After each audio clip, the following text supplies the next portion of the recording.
The road that cut through the countryside was long, silent, and almost forgotten by the modern world. On both sides stretched endless fields of golden wheat dancing gently in the warm afternoon breeze. The sun was slowly sinking, painting the sky in shades of orange and soft pink. It was the kind of road where you could drive for miles without seeing another vehicle. Inside a sleek black luxury car sat Victoria Hale, a self-made millionaire known in the city for her powerful presence and business empire. She was confident, sharp, and used to controlling every situation. Her phone buzzed constantly with emails and messages from assistants and managers. Deadlines, meetings, investments, her life moved fast. But life has a strange way of slowing even the busiest people down. Without warning, her car made a loud coughing sound. The engine jerked. A warning light flashed red on the dashboard. Within seconds, the vehicle rolled to a stop in the middle of nowhere.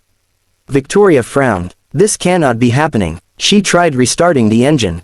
Nothing. She stepped out, her high heels sinking slightly into the dusty road. There was no signal on her phone. No nearby buildings in sight, except for one small farmhouse far across the field. She hesitated. The farmhouse looked old but sturdy.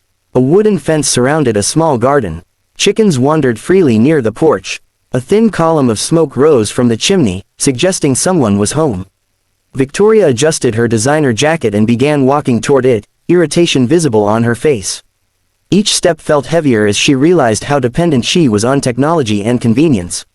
As she approached the house, she noticed a man working near a tractor.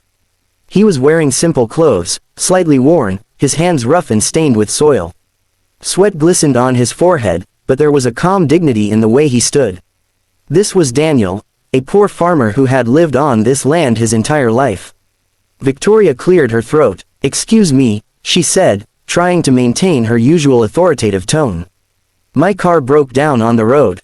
I need help. I'm willing to pay." Daniel looked up, slightly surprised, but his expression remained warm. "Ma'am, you don't need to pay," he replied gently. "If you need help, we help. That's how it works here." Victoria was not used to hearing that. Daniel walked with her to the car, examined the engine carefully, and after a few minutes of inspection, shook his head. "It'll take some time. Something's overheated. I can tow it to my shed and try fixing it, but it may not be ready before night." Victoria looked at the empty horizon. Staying overnight in a farmhouse was never part of her plans. "I suppose I don't have a choice," she muttered. Daniel smiled politely. "You're welcome to wait inside. My mother just made dinner." Victoria hesitated again, but the thought of sitting alone in a broken car until dark felt worse. She followed him toward the house. As she stepped inside, something unexpected happened. The interior was simple: wooden furniture, handmade curtains, family photographs on the walls. It wasn't luxurious, but it felt warm. Lived in, real. An elderly woman sat at the table, arranging plates. She looked up with kind eyes. "Oh, we have a guest," she said softly. "Welcome." Victoria felt something strange, a feeling she hadn't experienced in years. It wasn't discomfort, it wasn't superiority, it was humility. She sat down at the small dining table. Dinner was simple: fresh bread, vegetable stew, and milk from their cow. No fine china, no expensive wine, yet the aroma was comforting. Daniel's mother asked about Victoria's life. For the first time in a long time, Victoria spoke about something other than profits and business deals. "I built my company from nothing," she said. "I worked day and night. I sacrificed everything." Daniel nodded thoughtfully. "That must have taken strength." "It did," Victoria replied.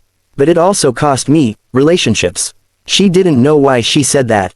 Maybe it was the calm atmosphere. Maybe it was the way Daniel listened without judgment.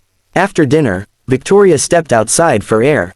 The sky was filled with stars, brighter than she had ever seen in the city. No skyscrapers blocking the view. No noise. Daniel joined her. "You're not used to this quiet, are you?"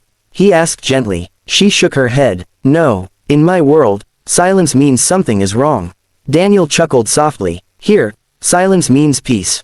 Victoria looked at the farmhouse again. It wasn't impressive by her standards, but something about it felt solid, grounded. "Don't you ever wish for more?" she asked him. "More money, more comfort?" Daniel thought for a moment. "Of course I do sometimes.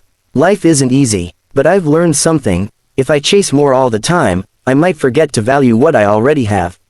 His words hit her harder than she expected. The next morning, Daniel managed to fix the car. It wasn't perfect, but it was enough to get Victoria back to the city. She stood beside the vehicle, holding her purse. She pulled out a thick stack of cash and handed it to Daniel. "Please take this. It's nothing for me, but it could help you." Daniel looked at the money, then back at her. "I helped you because you needed help," he said calmly. "Not because I wanted payment." Victoria insisted. "You deserve it." Daniel's mother stepped forward. "If you truly want to repay us," she said kindly, "just remember this place when life feels too loud." Victoria was speechless. For the first time in years, someone had refused her money, not out of pride, but out of principle. She slowly put the cash back into her purse. "Thank you," she whispered sincerely. As she drove away, she looked at the farmhouse in her rearview mirror until it disappeared from sight. But the story didn't end there. Back in the city, Victoria returned to her towering office building. Glass walls, expensive decor, employees rushing around. Everything was as it had always been. Yet something inside her had shifted. She noticed how exhausted her staff looked. How rarely she smiled. How empty her penthouse felt at night. Weeks passed, but Daniel's words echoed in her mind. "If I chase more all the time, I might forget to value what I already have." One afternoon, she made a decision that shocked everyone. Victoria announced a new initiative.